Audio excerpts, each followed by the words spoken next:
अगर एक दिन अचानक पूरे सिटी के ट्रैफिक सिग्नल्स बंद हो जाए तो क्या होगा। कुछ ही देर में हर चौक पर गाड़ियों की लंबी लाइन लगने लगेगी। एम्बुलेंस बीच रास्ते में ही फंसेंगे, स्कूल बस लेट हो गए, लोगों को ऑफिस जाने में भी दिक्कत होगा। सिर्फ एक छोटी सी लाइट की वजह से पूरा शहर की रोड्स जाम हो जाएगा। लेकिन क्या आपने कभी सोचा है उस छोटी सी लाइट को कैसे पता चलता है कि किस रोड की लाइट को कितनी देर के लिए ग्रीन करना है और कितनी देर के लिए रेड? क्या उस लाइट के पीछे कोई बैठा होता है या फिर कोई इनविजिबल सिस्टम हर सेकंड रोड्स पर नजर रख के ये सब फैसला करता है? लेकिन हमें तो हर वक्त ऐसे लगता है जैसे सब ट्रैफिक लाइट्स एक टाइमर पर चलता है। तो आखिर क्या होता है इसके पीछे का सच? चलिए आज इसी मिस्ट्री को डिकोड करते हैं।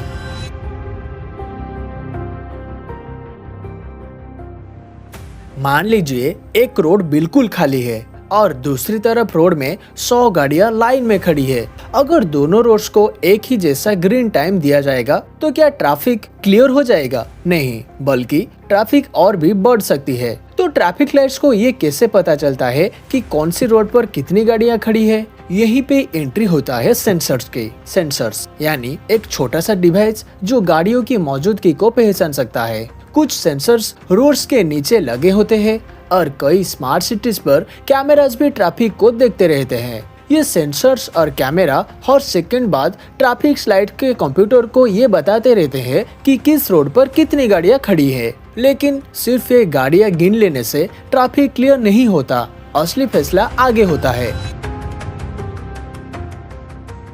अब इमेजिन कीजिए एक रेस्टोरेंट में 2 काउंटर्स है। एक काउंटर्स पर सिर्फ 2 लोग खड़े हैं, दूसरे काउंटर पर 40 लोग लाइन में लगे हैं। अगर मैनेजर दोनों काउंटर्स पर बराबर स्टाफ भेज दे तो क्या होगा? क्या लंबी लाइन खत्म हो जाएगी? बिल्कुल नहीं। इसीलिए मैनेजर पहले उस काउंटर की मदद करता है जहां भीड़ ज्यादा है। ट्रैफिक कंप्यूटर भी ठीक ऐसे ही काम करता है। उसके सामने हर रोड की लाइव इंफॉर्मेशन आती रहती है। फिर वो पहले से बने रूल्स और लाइव ट्रैफिक डाटा को देखकर ये डिसाइड करता है कि किस डायरेक्शन को थोड़ी देर और ग्रीन लाइट मिलना चाहिए। यानी ट्रैफिक सिग्नल हर बार एक ही टाइम फॉलो नहीं करता। लेकिन अगर हर ट्रैफिक सिग्नल अपना डिसीजन खुद ले तो क्या होगा?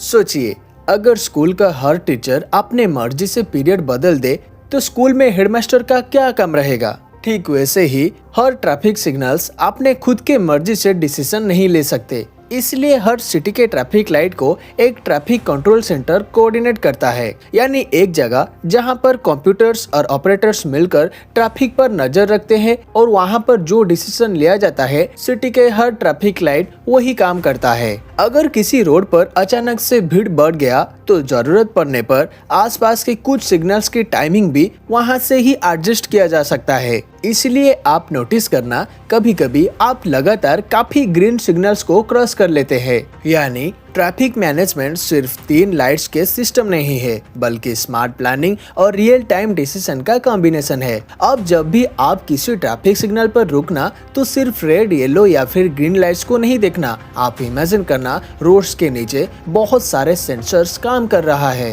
कैमरा ट्रैफिक को देख रहा है, कंप्यूटर्स हर सेकेंड नया डाटा एनालिसिस कर रहा है और पूरे सिटी का ट्रैफिक को जितना हो सके उतना स्मूथली चलाने की कोशिश कर रहा है। टेक्नोलॉजी का असली जादू तो वही होता है जो हमें दिखाई नहीं देता, लेकिन हर दिन हमारी जिंदगी को आसान बनाता रहता है। आज हमने ट्रैफिक सिग्नल्स के पीछे छुपा इनविजिबल इंजिन्स को डिकोड किया है, लेकिन हर रोज हम हजारों इनविजिबल इंजिन्स का इस्तेमाल तो करते हैं, लेकिन बिना उन्हें नोटिस किए। अगली वीडियो में हम फिर से उनमें से ही एक और राज को डिकोड करेंगे। अगर उस मिस्ट्री को भी आप मिस नहीं करना चाहते हो तो चैनल को सब्सक्राइब जरूर कीजिए और वीडियो आने तक क्यूरियस बने रहिए।